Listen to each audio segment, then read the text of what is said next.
Cassis, mais tout le monde m'appelle El Bébé parce que Long Cassis c'est un petit peu trop long pour tout le monde. Du coup, tout le monde m'appelle El Bébé. Aujourd'hui, dans Boîte à mots, on va parler de Carole Martinez. Carole Martinez, c'est une autrice française du genre très douée et même carrément prestigieuse. En 2007, elle publie son tout premier roman, Le Cœur cousu, et qui a été couvert et recouvert de prises et de récompenses. Avec par exemple en 2011 le prix Goncourt des lycéens pour son roman Du domaine des murmures. Depuis un petit moment, elle s'est un peu diversifiée, elle fait plus que des romans. Elle travaille aussi dans la BD, elle fait des scénarios. Mais à chaque fois qu'elle sort un truc, Carole Martinez est toujours adulée et acclamée par le public et la critique. Et pourquoi, me direz-vous? Eh bien parce que ça s'appelle le talent. Alors maintenant, place au talent.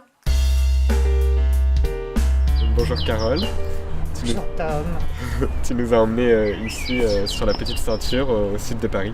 Est-ce que tu peux nous dire pourquoi tu nous as emmenés ici et qu'est-ce qui te plaît dans ce lieu? En fait, c'est pas un lieu au sud de Paris, ça fait vraiment tout le tour de Paris. C'est pour ça que ça s'appelle la Petite Ceinture. Alors moi j'ai choisi cet endroit-là particulier parce que c'était quand j'étais gamine, je vivais dans le coin et c'était c'est mon terrain de découverte et d'exploration. C'était mon terrain d'aventure.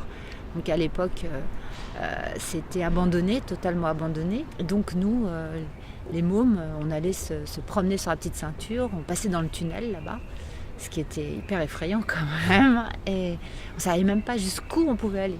Je ne sais pas si ça t'inspire ce lieu pour écrire aussi. Ah ouais, c'est inspirant. Finalement, c'est plutôt un endroit où le temps ne passe pas, tu vois. C'est un endroit arrêté. Du coup, dans les endroits arrêtés, tout est possible. Il y a d'autres lieux ou d'autres choses assez fortes qui t'inspirent pour écrire?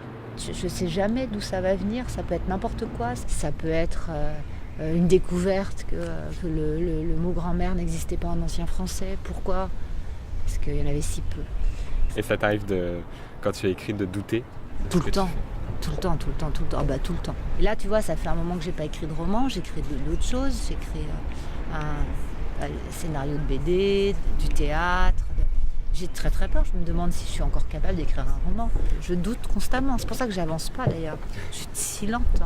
Et une chose qu'on ressent aussi beaucoup dans tes romans, c'est ta volonté de donner la voix aux femmes. Et en tout cas, c'est ce que j'ai ressenti, c'est quelque chose qui est important pour toi. J'avais pas vraiment conscience à ce point-là que j'allais me pencher sur le murmure des femmes.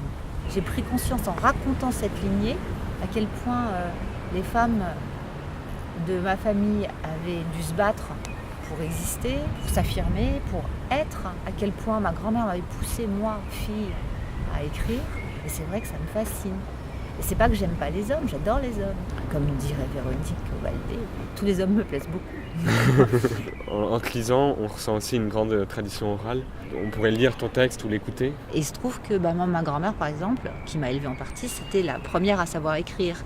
Et qu'avant elle, tout se transmettait de femmes, de mère en fille, les prières, les recettes.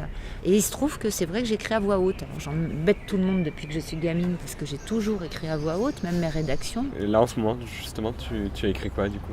Eh bien là, en ce moment, alors là, je lis beaucoup plus que j'écris, parce que je faisais partie de pas mal de jurys. Et sinon, j'écris le quatrième tome d'une BD. Le 4e tome de Bouche d'ombre. Et il y a des compagnies de danse qui m'ont demandé de travailler aussi pour elles. Je suis en train de vivre une expérience très très belle avec la compagnie de Béatrice Massin.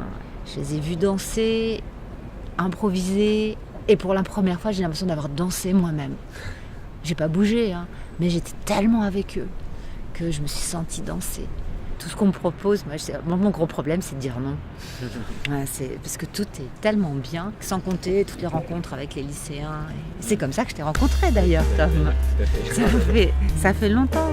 Et je me rappelle très bien de cette classe. C'était vraiment chouette.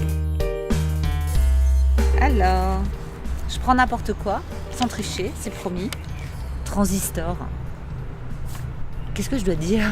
Alors c'est un truc, c'est super bien écrit, c'est vraiment très très joliment écrit, j'adore, ça a été fait avec une plume, c'est quelqu'un qui dessine, ça c'est pas possible pour écrire aussi bien.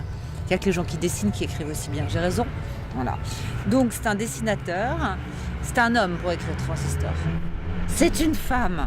Ah bah alors, mais alors ça me dit rien, sauf que je trouve que les sonorités sont très très belles, c'est assez rigolo comme nom, un peu comme Élastique, Transistor, mais... Alors pour le coup, ça m'inspire rien.